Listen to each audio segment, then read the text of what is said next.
Bom dia, estamos aqui novamente com o Estação Mulher, o programa do Grupo Mulher Brasileira, trazendo para vocês mais informação sobre o caso das famílias brasileiras que foram deportadas e sobre duas famílias que eram para ser deportadas, mas não foram deportadas porque as crianças estavam doentes. E trazendo para vocês informação sobre o que vai acontecer nos próximos dias.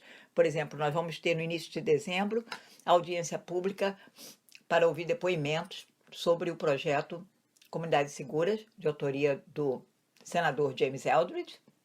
Deve ser dia 2 de dezembro. Nós esperamos confirmação, que nós não temos. E nós estamos fazendo no projeto da carteira de motorista, a gente está fazendo uma campanha para telefonar, para ligar para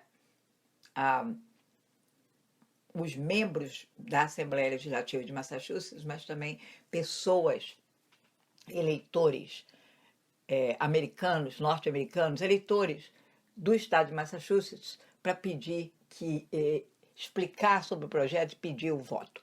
E por falar em voto, nessa terça-feira, dia 5, é dia de eleição e você que é cidadã ou cidadão norte-americano não deve deixar de sair para votar. É super importante, gente, é uma eleição local para vereador, algumas para os outros cargos da cidade, mas é importantíssimo. Vocês vejam, por exemplo, que em Boston nós temos um problema grave da polícia trabalhar com a imigração,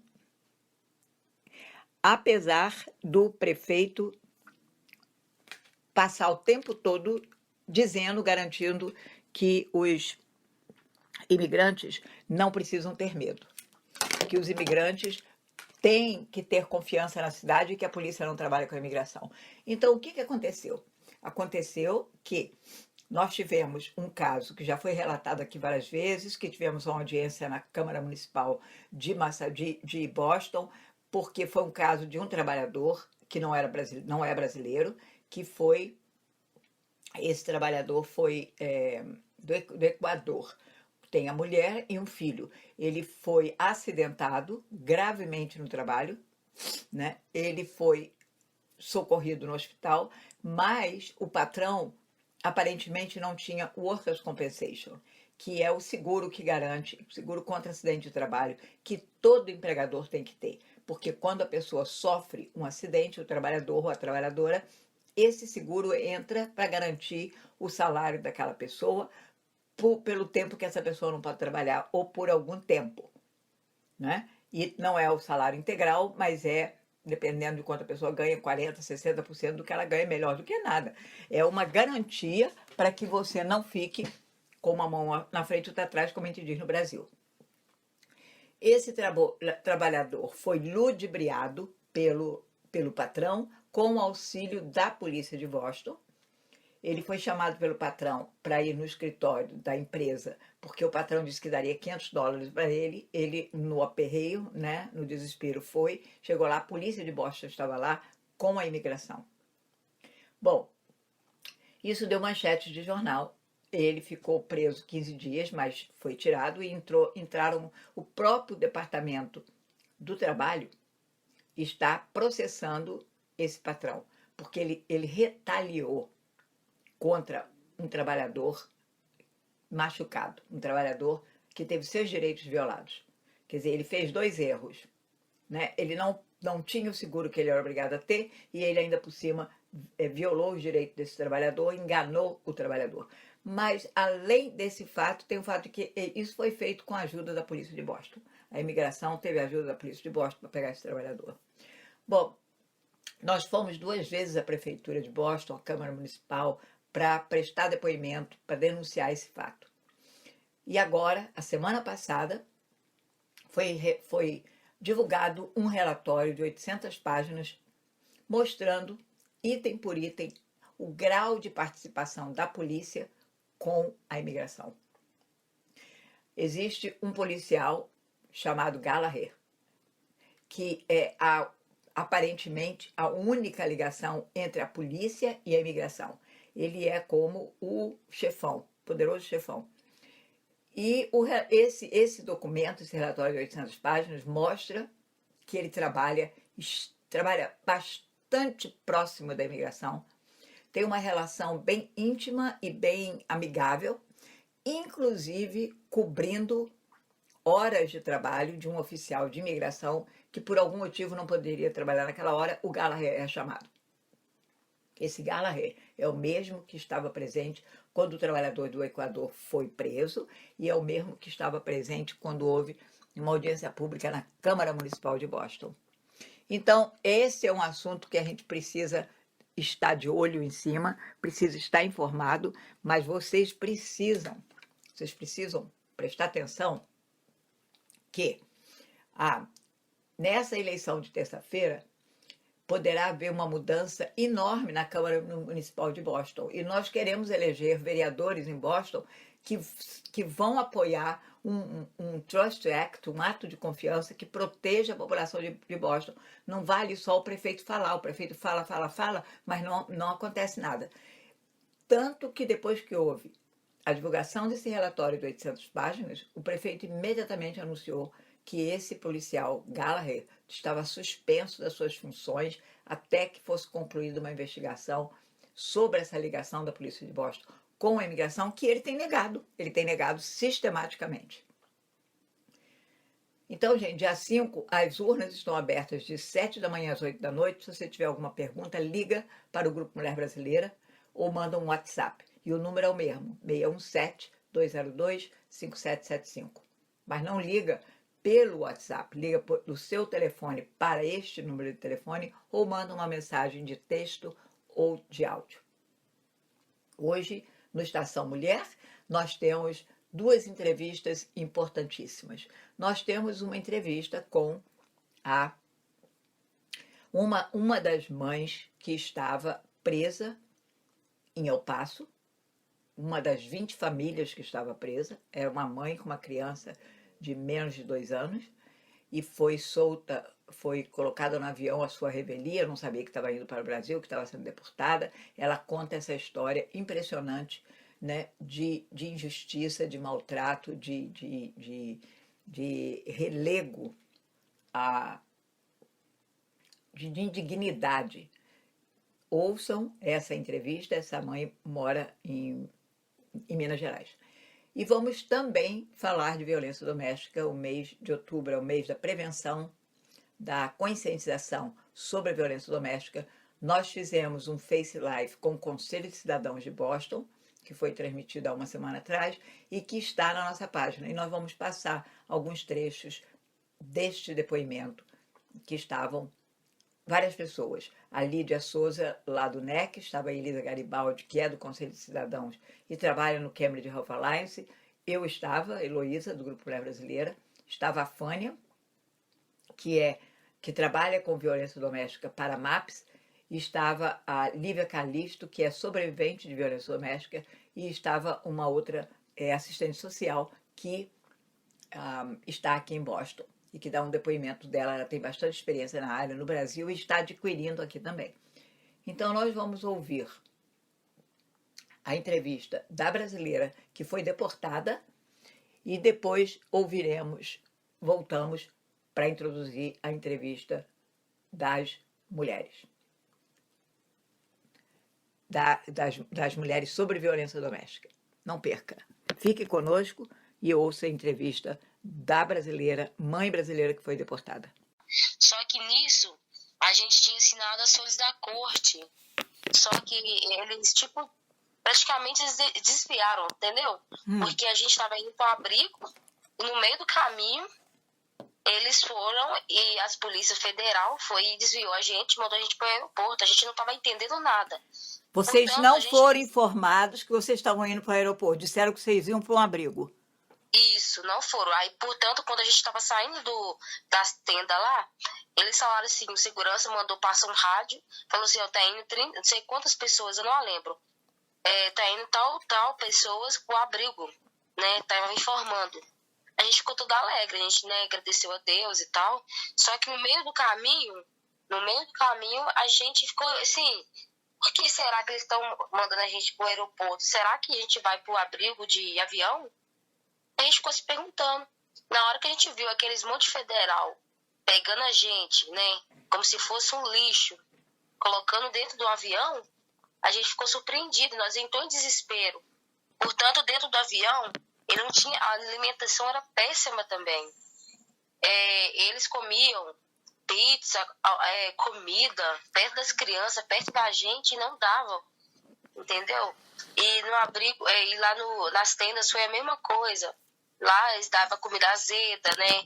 Comida assim, que não podia dar, né? Porque a alimentação da criança, ela tem que ser saudável.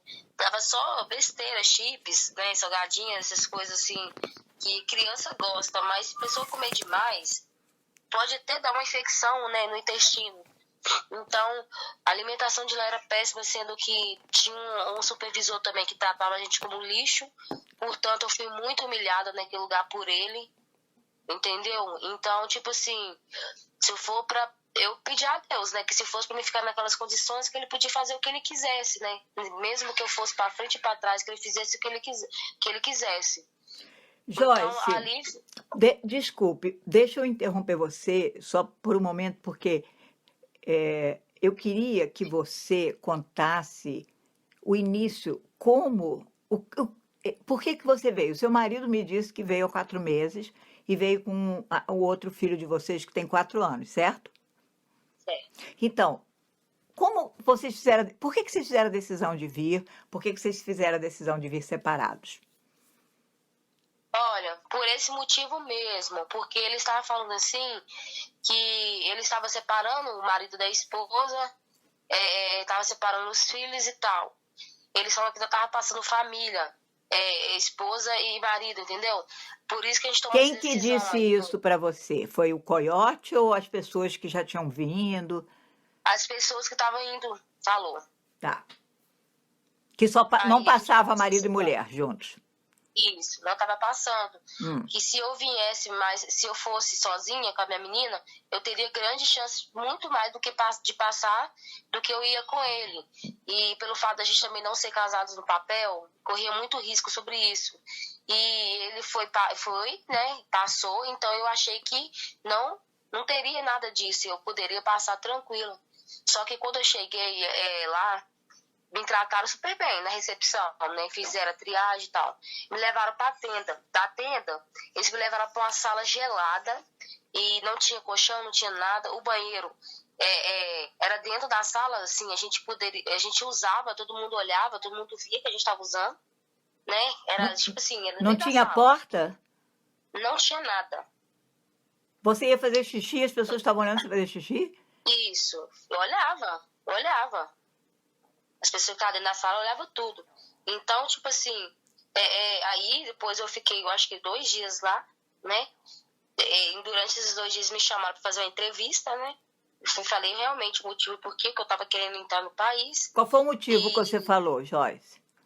Eu falei com ele que realmente eu queria entrar porque meu esposo estava lá, meu filho estava lá e eu não tinha ninguém aqui no Brasil que eu poderia ficar. Então eu tinha que entrar porque eu não poderia ficar sem meu filho e nem sem meu esposo, porque a gente foi, né, realmente com a intenção de querer um futuro melhor para eles, porque no Brasil aqui tá tendo muita coisa ruim, sabe? A educação aqui tá péssima. Não tá tendo emprego, eles não dão oportunidade pra gente. Portanto, eu tenho 22 anos, até hoje eu não encontrei, eles não me deram uma oportunidade, entendeu? Para me poder mostrar que eu realmente posso trabalhar. Eles não dão aonde eu moro, a cidade é pequena, então eles escolhem quem eles colocam para trabalhar, entendeu? E meu marido também ficou desempregado, então ele ficou desesperado e a única opção que tinha era esse lugar pra gente poder ir, entendeu? Como todo mundo tava indo, a gente resolveu ir também. E eles falou comigo na entrevista, porque realmente está querendo entrar, eu falei. Aí ele falou comigo, realmente se você, como é que fala? Ele falou assim que eu ia ser deportado de qualquer jeito. Ele falou assim, você vai assinar a deportação? Eu falei, não, porque eu não tenho motivo, eu não tô errada. Eu tô certa perante a lei. Porque meus documentos são todos originais, eu não tô falsificando nada, minha filha é minha filha de sangue. Então, se todo mundo tá passando, por que eu não vou passar? Ele falou que eu ia ser deportado de qualquer jeito e pronto. Me largou lá e nunca mais falou comigo.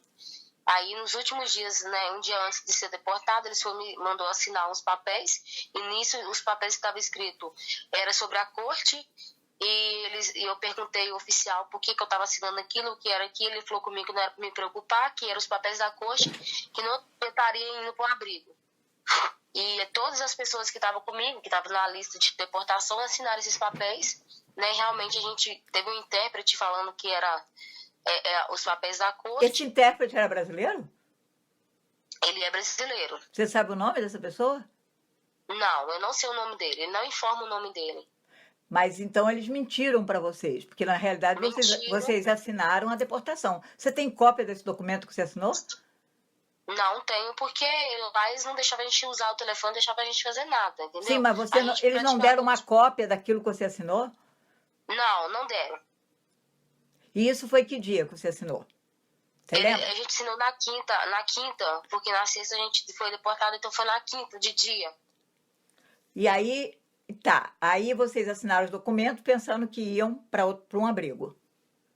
Sim, a gente assinou o documento porque quando eu saí de lá, né, depois disso eu perguntei ao meu esposo qual seria o documento que você assinou para você estar indo pro abrigo, que eles marcaram a corte para você. Ele falou, eu assinei 3 folhas e nela tava a minha foto e as minhas digitais. Aí eu falei, não, realmente eu assinei essas 3 folhas, a minha e da minha menina, e eu bati as digitais, realmente estava escrito corte, então já era para me ter saído.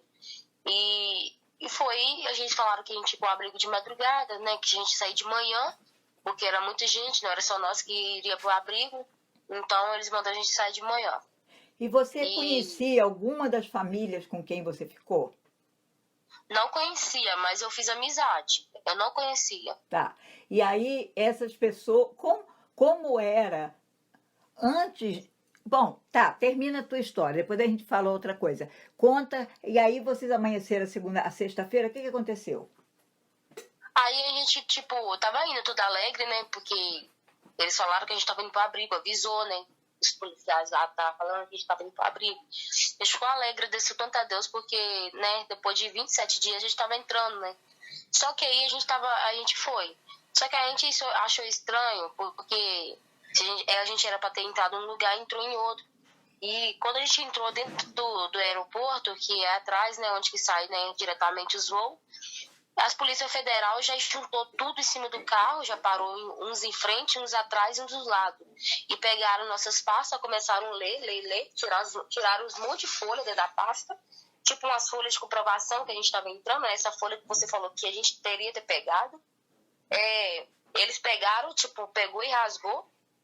Mandaram devolver os passaportes, só que a gente for pegar os passaportes, os pertences, dentro do avião, dentro do aeroporto de Confins. A gente não pegou os pertences antes e nem o passaporte, porque eles ficaram com medo de a gente avisar e eles poderiam até fazer alguma coisa para impedir, entendeu?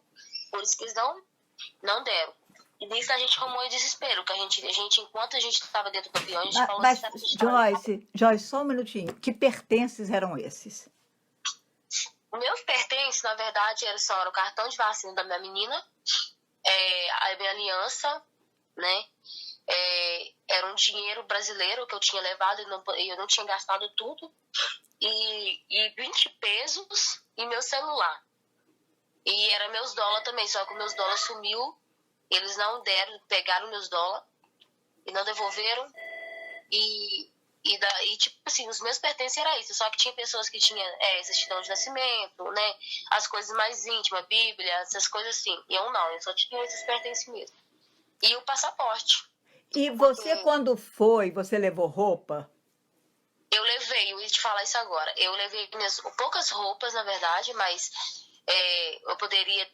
eles poderiam ter me deixado trocar pelo menos de roupa, porque eu entrei, minha menina não estava de blusa de frio, nem eu estava de blusa de frio, eles não deixaram pegar o cobertor dela, eles tiraram até minha roupa do corpo, jogaram fora, e quando eu vim, eu tive que vir com a roupa de presidiária dentro do avião e um sapato enorme que eles dão de plástico para que a gente viaje. E eu vim, eles não dão direito a gente tomar um banho para poder, né, viajar e tal. Mas você veio com essa roupa? Todo mundo veio com essa roupa ou só você? Não. É só, tipo assim, só pessoas que quando chegaram lá, eles não foram com a cara e mandaram jogar fora a roupa. E por que Aí que eles jogaram a no sua roupa máximo, fora? tinha no máximo umas 2, 3 pessoas com essa roupa. Mas por que que eles jogaram a Porque sua roupa fora, você sabe? eles não estavam dando opção, porque algumas pessoas pegaram a roupa e lavavam e devolviam. As minhas eu não quis. A minha, eles falaram que não tinha essa opção de lavar, portanto eu tive que jogar fora e vestir do lugar. Eu tive que vestir Hum. a roupa do lugar e, portanto, eu fiquei com ela até vir pro Brasil. E a roupa da bebê, eles jogaram fora também? Jogaram fora também, me deram uma de lá pra ela. Ela tinha um macacão laranja também? Não, essa roupa era uma blusa grande azul, uma calça cinza e o sapato que eles deram era laranja. A neném também é a mesma coisa. E me diz uma coisa, e você tinha mamadeira, ela tem menos de 2 anos, é isso? Sim, mas só que ela não mama mamadeira, ela come comida, né? Só que ela não mama mamadeira, portanto ela mama o peito. Eu não sofri tanto com ela por causa do peito. Mas eu também não estava aguentando. Eu tive desmaio 2 vezes, minha filha ficou 1 semana com febre. E a única coisa que eles falaram era para me dar água, para me tomar também água, que eles não poderiam fazer nada. Eu falei com eles assim que eu tinha que ter uma comida mais saudável, porque eu amamentava, né? Então eu precisava ter uma comida saudável, nem que seja um miojo. E eles não quis dar. Aí chegou um rapaz lá, uma criança americana, né? Que já tinha nascido no país e tinha ido embora pro Brasil cedo. Né? Era novinho, eu acho que tinha uns 5 meses quando ele veio pro Brasil. E aí ele resolveu voltar com a avó dele, porque a avó dele tinha guarda e tal. Portanto, ele chegou lá e teve um tratamento ótimo. Ele passou mal, eles deram comida, né? Mas isso foi quando, Joyce? Foi o momento que eu tava lá dentro. Foi quando eu tava com uns 10, 11 dias lá dentro. Foi agora, então. Isso. Esse rapaz é brasileiro? Não, esse menininho, essa criança, ele é americano, a avó dele é brasileira. Só como ela conversava espanhol e o menininho era americano, então eles teve um tratamento diferente, porque eles falaram assim que não poderia segurar crianças americanas. Sim, né? Sim, verdade. Então, quando ela completou 10 dias, 10 a 15 dias, ela foi solta. Ela entrou, né, pro país.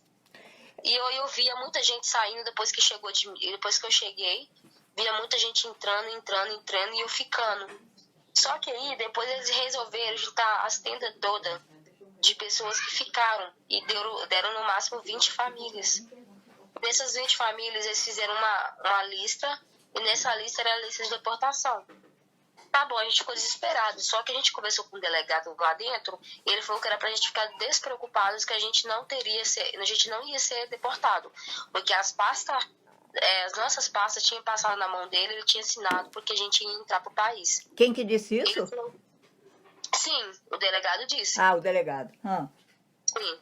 Aí ele falou, não fica preocupada que vocês vão entrar, porque as pastas passou toda por mim, eu já assinei e vão entrar. Só que aí na quinta-feira a gente assinou aquelas folhas. Aí nisso eu conversei com ele, nós conversamos com ele, né? Porque a gente abordou ele dentro da sala, porque ele iria dentro da sala para poder pegar pessoas, para poder fazer entrevista, porque ele também fazia. A gente abordou ele dentro da sala e falou com ele, perguntou o que estava acontecendo. Ele falou assim, eu não sei o que está acontecendo, eles estão querendo mandar vocês embora. Eu fiz de tudo para poder segurar vocês aqui, para vocês entrarem, porque eu sei também do sacrifício de vocês. Ele é mexicano, só que ele conversa em português. Aí, tipo assim, ele explicou pra gente tudo o que estava acontecendo. Ele falou assim que não estava entendendo, mas ele poderia fazer o possível para poder resolver a situação. E ele fez, né? Só que ele falou que não estava entendendo o que estava acontecendo. Ele estava usando, assim, esperteza pro lado da gente, entendeu? Mas, o que aconteceu... Joyce, mas assim, quando vocês chegaram no aeroporto, que perceberam que vocês não iam para esse abrigo que eles disseram que vocês iam, assim, como foi o ânimo dentro do avião durante a viagem? Foi péssima, péssima, péssima. Foi só de choro, choro, choro. Todo mundo desesperado, né? Portanto, eles me separaram das meninas, me colocaram lá no começo das cadeiras do avião. Eles não quis que eu ficasse lá atrás, eu não sei porquê. Eu falei com eles que eu queria ficar perto das meninas porque eu tinha feito amizade com elas, então eu sentia mais segura perto delas. Eles não queriam. Eles não foram com a minha cara desde o começo que eu cheguei, eles não foram com a minha cara. Entendeu? E eles não deram comida para vocês durante o voo? Eles deram um sanduíche que tava cheio de barata, né? Porque, tipo assim, parece que o pão tava muito tempo guardado. E nisso eles, né, deve que deu isso pra gente. E a gente passava mal porque a carne que tava dentro desse sanduíche tava estragada. Então nisso a gente passou mal. Só que muitos não comeu, preferiu ficar com fome do que comer. E eu tive que comer, mesmo estragado, porque eu tava amamentando e eu não tava conseguindo dar esse leite pra ela, porque eu tava sem comida nenhuma, né? Então eu tive que comer à força. E a bebê passou bem durante o voo? Ela começou a vomitar, mas só que porque ela tava muito gripada, ela tava tossindo muito, ela começou a gripar, ela começou a vomitar e eu fiquei desesperada, só que eles falaram pra me dar água a ela, eu fui dar água, eu fiz, né, pedi a Deus pra que ela ficasse bem, porque não tinha como, né, porque a gente tava num voo, não tem como, né, ela ir pro médico. Aí Deus abençoou que até no aeroporto ela ficou bem. Só não que veio nenhum médico com vocês, uma enfermeira, ninguém, no voo? eu acho que sim, né, eu não sei porque eles são todos americanos, então eu não entendi a língua deles, mas eu acho que sim, vieram sim. E, Joyce, quando vocês perceberam que estavam indo para Belo Horizonte, foi dito alguma coisa? Foi quando a gente ficou tão ansioso dentro do avião, a gente teve que sair perguntando a alguém que conversasse, pelo menos entendesse nossa língua, que tinha uma pessoa que conversasse espanhol. Aí ela falou, não, nosso destino é Brasil. E nisso aí a gente entrou em desespero, porque a gente achou que estava indo para abrir, né? Aí eles foi e falou, nosso destino final é Brasil. Aí nós ficou e choramos, né, no desespero. Mas aí depois a gente acalmou, porque a gente também tem que saber entender a vontade de Deus, né? E aí ele foi... E né, quando vocês desceram em Confins, o que você fez? Como é que você se virou? Olha, quando a gente desceu em Confins, portanto, o aeroporto estava vazio. Que era de madrugada, eram 2 horas da manhã. Era de madrugada, só que eu acho que, tipo assim, para ser um aeroporto, né, eu acho que tinha que estar movimentado, né? Eu coloquei na cabeça, assim, que eles devem ter pago, né, sei lá, para que eles não sejam reconhecidos, porque no começo, não tem quando o avião parou, né, desceu, ele pousou, os agentes todos, eles trocaram roupa perto da gente para que quando eles chegassem lá fora, ninguém reconhecesse eles. Entendeu? Eles estavam de uniforme dentro do avião? Estava. Os uniformes dele é tudo preto. E aí eles botaram o quê? Terno? Não, eles colocaram as roupas normais. Uma blusa assim, simples. Eles colocaram as blusas, as roupas simples. Eu acho para que eles não sejam notados. E chegando lá, lá fora, assim, lá dentro mesmo, né? Eles mandaram a gente pegar os passaportes e os pertences. Só que isso, mandou fazer isso e mandou a gente esperar. E nisso, quando a gente for sair lá fora, portanto, tem um vídeo rolando, né? Que saíram eles, a gente não saiu. Eles saíram na frente e sumiu e deixou a gente pra trás. Então, eu tive que se virar, e eu tive que se virar. Entendeu? Como eu tenho o parente do meu marido mora em Belo Horizonte, eu tive que vir pra casa deles, porque eu não tive dinheiro nem pra poder ir pra minha cidade. Então, tipo assim, foi muito, muito ruim, muito desesperador o que aconteceu. E Joyce, aí você conseguiu que esse parente fosse apanhar você para você ir embora para casa? Sim, portanto, eles que teve que pagar minha passagem, né? Ela foi lá me buscar minha cunhada. Ela teve que me buscar, ela teve que pagar minha passagem, porque eu tava sem nenhum real mais. Porque o dinheiro que eu tinha, quando eu cheguei no aeroporto, eu tive que comprar uma fralda para minha filha. Eu tive que comprar uma pomada para ela, porque ela estava toda assada. Eles não quis dar nenhuma pomada para poder passar nela. Ela estava com as manchas feias no corpo. E eles levaram isso como, né, se fosse um nada. E ela tá, até hoje, ela tá assim meio desligada, né? Porque ela só tem 1 aninho.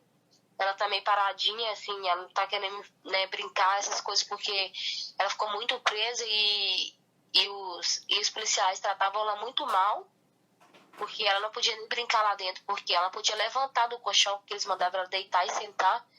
Então ela ficou muito sentida. E eu tô fazendo de tudo Então, pra poder fazer o tratamento dela. como era o dia de vocês nessa sala? Ai, o meu dia era piores dias, né? Porque a gente não dormia à noite, porque a noite toda era chamada. Chamada E para nós quê? não sei. Fazia chamada como se fosse uma chamada de escola. Chamada a noite toda, chamada, só que nosso nome só estava na chamada e nunca estaria na chamada para poder sair. Mas estaria na chamada de ficar lá dentro. Então, eles me chamavam aí a noite toda, né? A gente não dormia. Aí de manhã, de dia, a gente tentava tirar um cochilo, porque à noite a gente não dormia. E nisso eles também não deixavam, porque sempre tinha um negócio de tirar colchão para poder limpar, tira colchão, coloca colchão. E a gente tinha que fazer tudo, os serviços das empregadas. As empregadas só pegavam um paninho pronto, passava e pronto. Não tinha esse negócio de lavar para ter limpeza, para poder não pegar uma infecção. O negócio dele é só limpar por cima e pronto.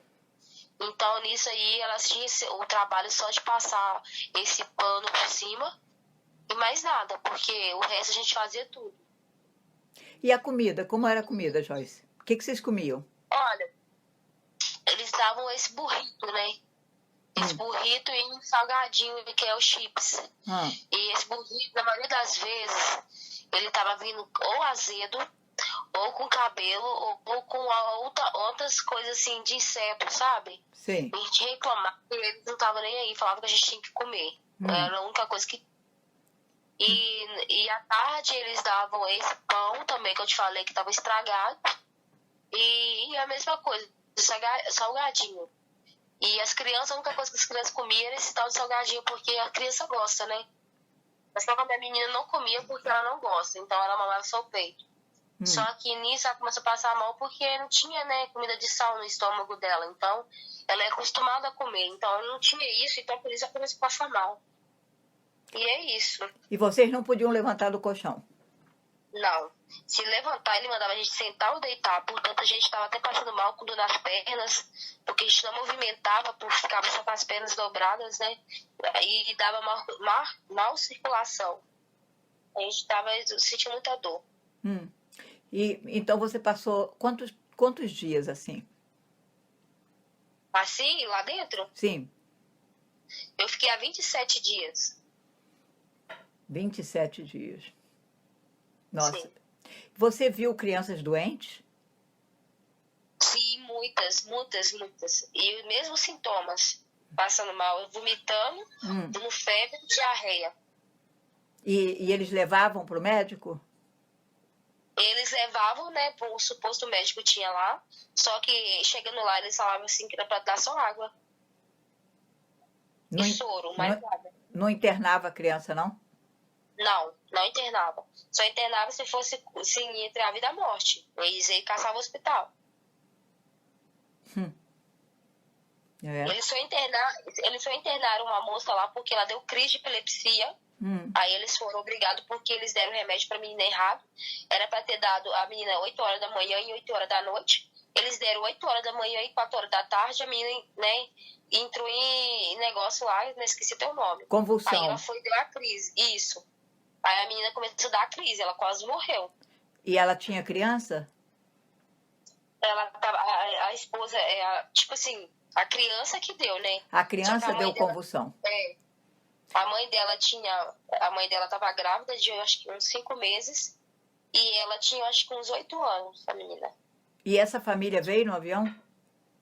Não, essa família conseguiu passar. Ah. E essa mulher que estava grávida, Ah. ela também passou mal. Ela foi desmaiada pro hospital porque ela não estava alimentando. Eles não davam alimentação para ela direito. Por isso que ela foi pro hospital. E ela ficou um dia no hospital e veio embora. E depois de, eu acho que, por 6 dias, eles foi e chamou ela para poder passar. E elas foi pro abrigo de lá, elas foi pro destino delas. Tá. E o que eu ia perguntar? Se você viu alguém do consulado esse tempo lá? Alguém brasileiro, alguma autoridade brasileira?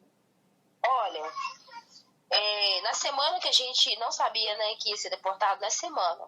Foi na segunda-feira, a gente foi deportado na sexta. Na segunda-feira, o ministro foi lá. Uhum. Ele chegou falando que ele era do consulado, que ele foi lá para poder nos ajudar em alguma coisa, Uhum. né?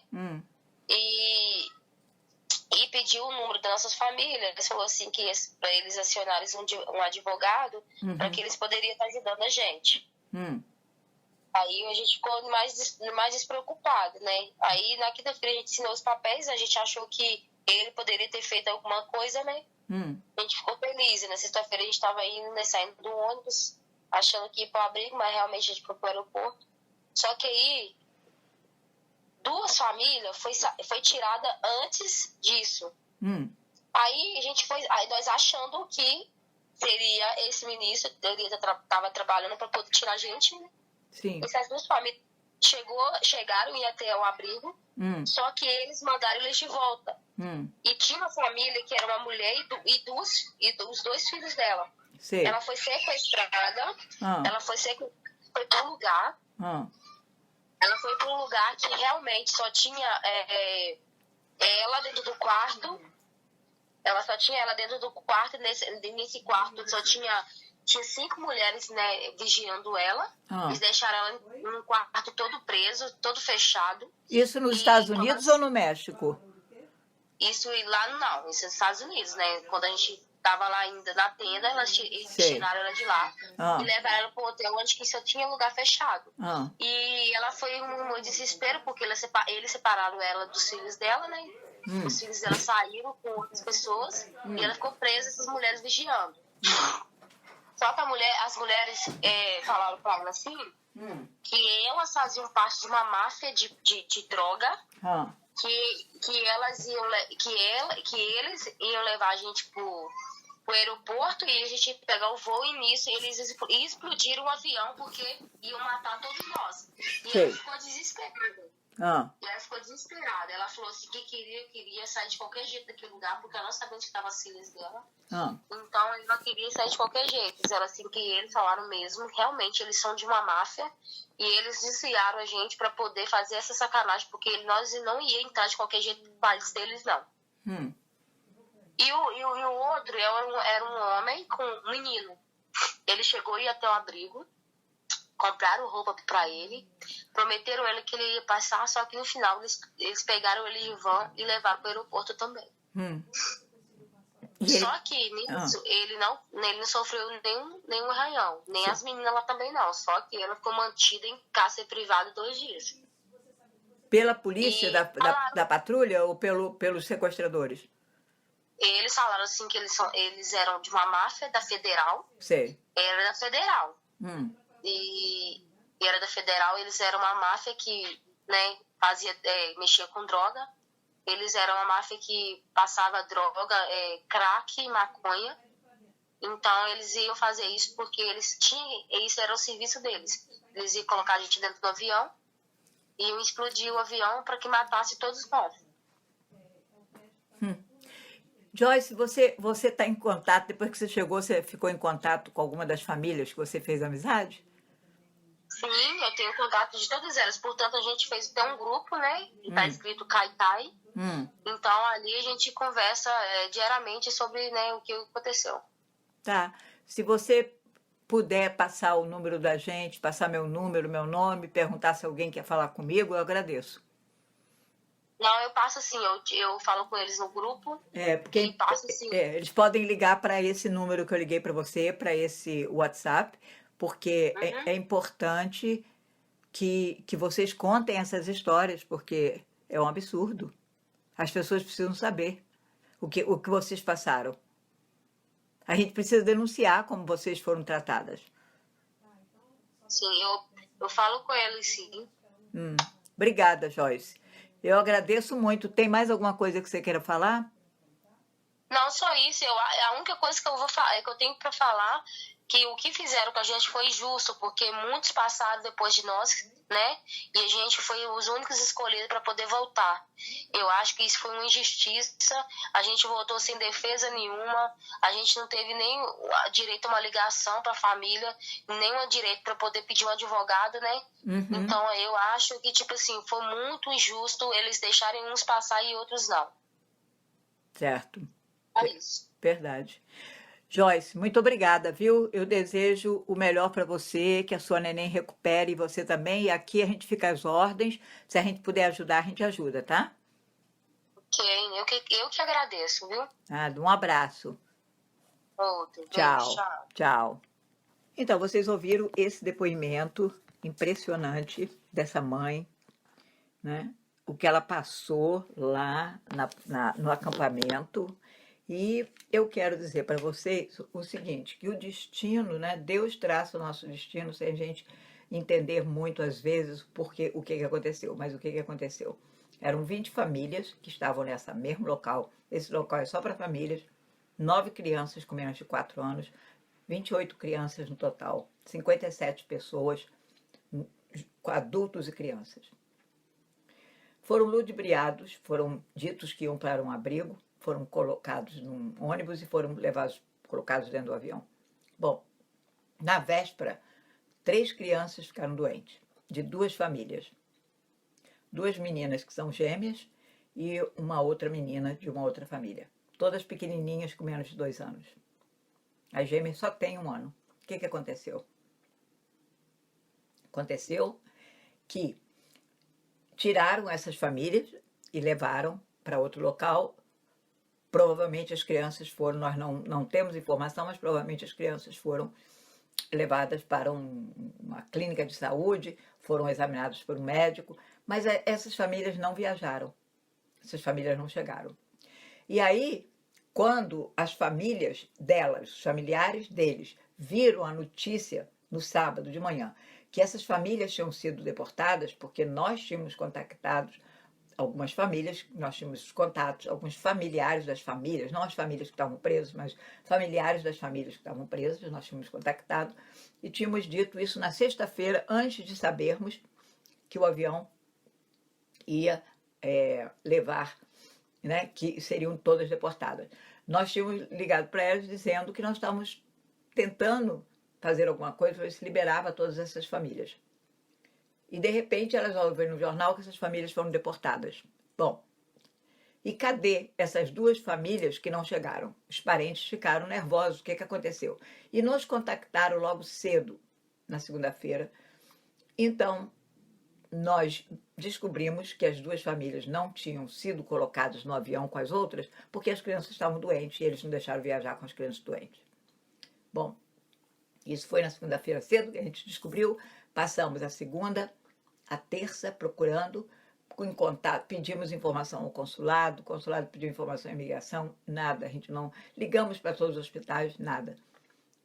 Quarta-feira de tarde, quarta-feira já cedo, nós fomos informadas pelas famílias. Aliás, na terça-feira de noite, eles já avisaram para a gente, à tarde, que eles receberam notícia das famílias que foram liberadas. Então, essa é uma notícia boa. Essas famílias foram liberadas. Essas 2 famílias, que as crianças estavam doentes, acabaram que não foram deportadas. Foram liberadas e já estão a caminho de Boston. E aqui eu deixo uma mensagem para vocês. Se vocês estão ouvindo o programa de rádio, façam chegar aonde estão essas famílias, as que estão chegando em Boston e as que foram deportadas. Se você quiser contar a sua história, como essa mulher lá de Minas contou, fala com a gente. O nosso WhatsApp é 617-202-5775. Fala com a gente, nós temos interesse, muito interesse, em ouvir a sua história. Por quê? Porque o que essas famílias passaram foi uma injustiça. A lei não permite que uma criança fique presa por mais de 20 dias. As famílias ficaram quase um mês presas. Teve família que ficou 27, 28, 29 dias. Teve família que ficou 25 dias. Com crianças pequenas. Vocês ouviram o depoimento da mãe dizendo, ela desmaiou, disseram a ela que ficasse bebendo água. Ela estava amamentando e ela não tinha uma alimentação digna, de uma mãe digna, que eu digo, uma alimentação condizente com a situação dela de estar amamentando uma criança. A pessoa que está amamentando precisa comer mais forte, precisa, às vezes sente muita fome, precisa comer toda hora. Senão, como é que ela vai ter leite e o bebê vai ficar morrendo de fome? E ela diz que ela ainda estava em melhor situação que as outras, porque como ela estava alimentando, o bebê dela passou menos necessidade do que as outras crianças que estavam comendo chip. Isso não é comida de ninguém. Isso não é comida nem para adulto, muito menos para criança. Então, gente, se vocês estão ouvindo esse programa, passa a informação para qualquer pessoa que queira conversar com o Grupo Mulher Brasileira, contar a sua história. Eu não preciso de nome, eu não preciso de sobrenome, eu não preciso de absolutamente nenhuma informação que vá identificar você. Se você não quiser ser identificada ou identificado, eu não preciso nem que você diga no ar aonde que você está. Eu preciso da sua história, porque só você pode contar a sua história. Eu posso ouvir a sua história e tentar passar, mas nunca será a mesma coisa. A gente nunca fala, a gente nunca tem a mesma emoção do que aquela pessoa que passou por isso.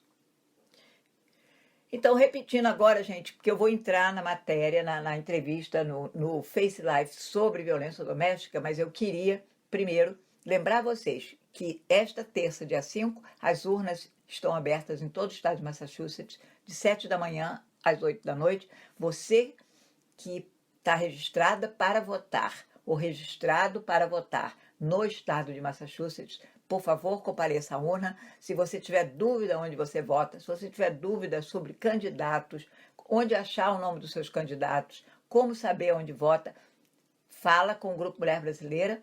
O nosso telefone é 617-202-5775. Use esse mesmo número para mandar uma mensagem de texto ou voz pelo WhatsApp. 617-202-5775. E a advogada Hannah Crispim vai estar aqui no dia 21 de novembro. Se você tem uma questão sobre imigração e família, você pode marcar uma hora com a doutora Hannah. Vou repetir o nosso telefone, 617-202-5775. Este número também é o WhatsApp. Manda um recado para a gente com o seu nome completo e aonde você está, qual é o assunto, ok? A gente vai passar agora para a entrevista sobre violência doméstica, mas eu quero convidar vocês para voltar sábado que vem, aqui pela 12h30 AM, para ouvir o programa Estação Mulher, com mais informação, com muita informação sobre o que está acontecendo não só na área de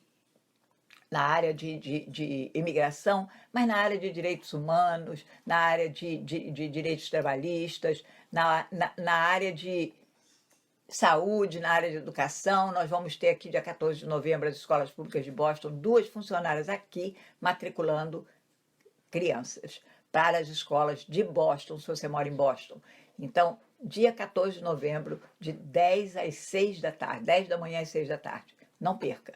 A gente conta com você e agora vamos ouvir a entrevista sobre violência doméstica. Quer resolver com violência. Então seria até interessante para nós conversarmos um pouquinho, antes de passar adiante e falar mais sobre o feminicídio, conversar o que é ser feminista. Porque eu acho que a ideia, e muitos homens, muitas pessoas da comunidade compartilham da ideia que feminista é aquela que não raspa debaixo do braço, que tem as pernas cabeludas, que chega lá fazendo bagunça, e a coisa não é por aí. Você gostaria de falar, Suelen? Então, eu acho interessante essa visão, porque, de forma geral, algumas pessoas têm uma certa aversão quando se fala de feminismo, né? É verdade. Porque leva muito para o lado extremo. Então, são mulheres que são barraqueiras, que, enfim, e traz todo, né, essas características. Esse estereotipo, né? Exatamente. E, na verdade, não é isso. O movimento feminista ele foi muito importante para a nossa história, e continua sendo importante, né? Principalmente para nós mulheres. E essa luta do feminismo, ela é muito antiga, porque a nossa primeira conquista foi em 1827, quando as mulheres foram permitidas a frequentar a escola. Então essa luta, ela é muito antiga. Porém, o movimento feminista, ele só vem ganhar força, né, décadas depois. E isso é muito interessante nós resgatarmos isso. Não é uma questão de que as mulheres querem estar acima dos homens, não é isso. Mas o feminismo, ele traz a discussão de que a mulher, ela pode fazer o que ela quiser. Ela pode estar... Pela igualdade. Na verdade é isso, é igualdade de direitos, seja homem, seja mulher. Exatamente. Qualquer gênero ou qualquer identidade sexual Sim. tem que ser igual. E aí, para todos. o machismo, ele está enraizado na nossa cultura, né? Que mulher precisa sentar de determinada forma, de perninhas fechadas. Opa, A mulher não senta assim. Quando uma mulher, ela engravida, a primeira coisa que se pergunta é: qual é o sexo do bebê? Se é menina, compra rosa. Mulher usa rosa. Menina usa rosa. Por que mulheres... E hoje a gente traz a discussão, e o movimento trouxe isso. Por que eu não posso usar azul? Isso vai me fazer menos mulher?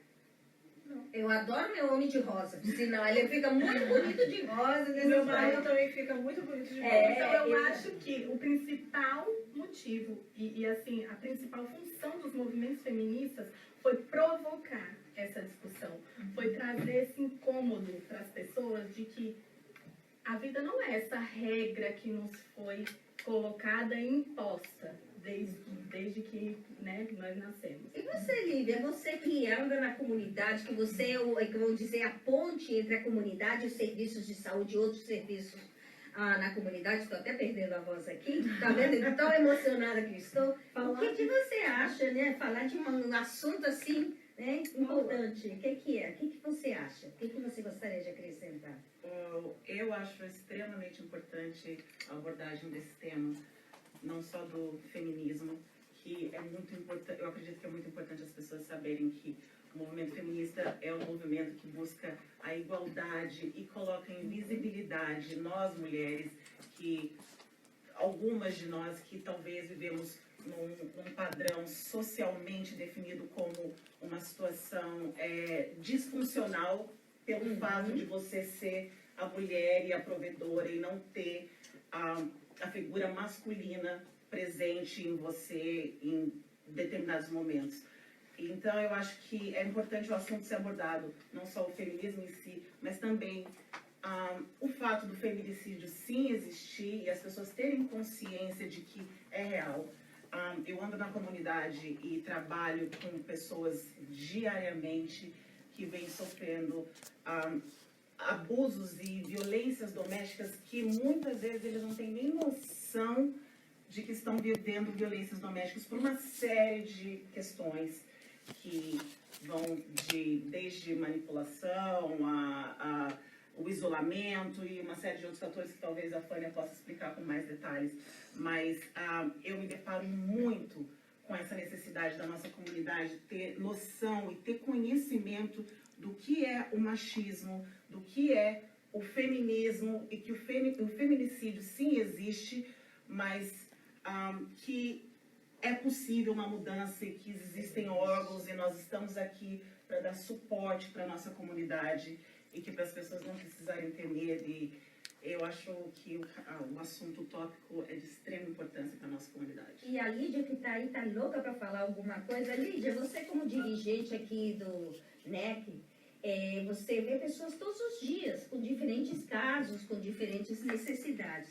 Como é que é isso aqui? Como é que é o número, ou qual é o número de pessoas que vêm procurando auxílio em relação, ou informação de como se cuidar, ou como procurar os recursos necessários em caso de violência doméstica? Você pode dar para a gente uma apanhada assim, Então, uma visão geral? a gente acaba recebendo muita gente aqui no atendimento e acaba que quando a pessoa senta para fazer algum preenchimento de algum documento, alguma coisa assim, a gente vira um psicólogo, né? E a gente vai ouvindo, né, as pessoas e a gente assiste cenas de violência doméstica explícita na nossa frente.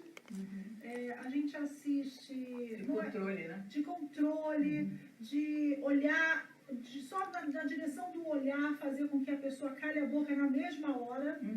Porque E aí você acaba, você vai, tipo assim, você não pode se meter naquele momento, mas você sabe que aquilo ali vai gerar algo, vai estourar algo dentro de pouco tempo. Eu já assisti um casamento ser desfeito aqui na minha frente, porque eles não, a esposa não queria dar uma procuração para a sogra.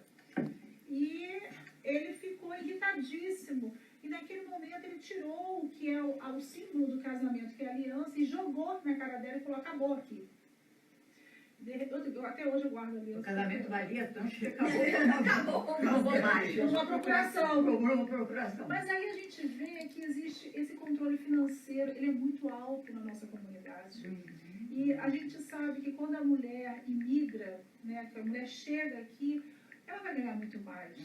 Porque a tendência é essa. Principalmente nessa época agora entrando no inverno, que o Porque homem diminui, né? a carga horária, porque o trabalho do lado de fora fica muito difícil.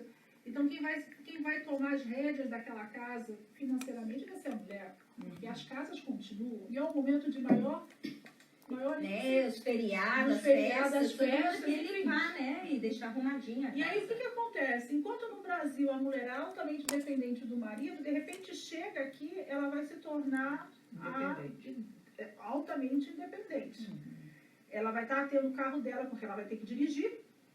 Porque isso, gente, são coisas básicas. E aí a gente vê que a coisa já vem desengringolando e acaba quando chega aqui desengringola de vez, porque é a questão do carro, ela está dirigindo, ela tem o seu schedule de casa, ela vai receber. Aí chega aquela coisa do final da semana. Vamos, me dê os cheques para depositar na conta, que só ele que tem a conta.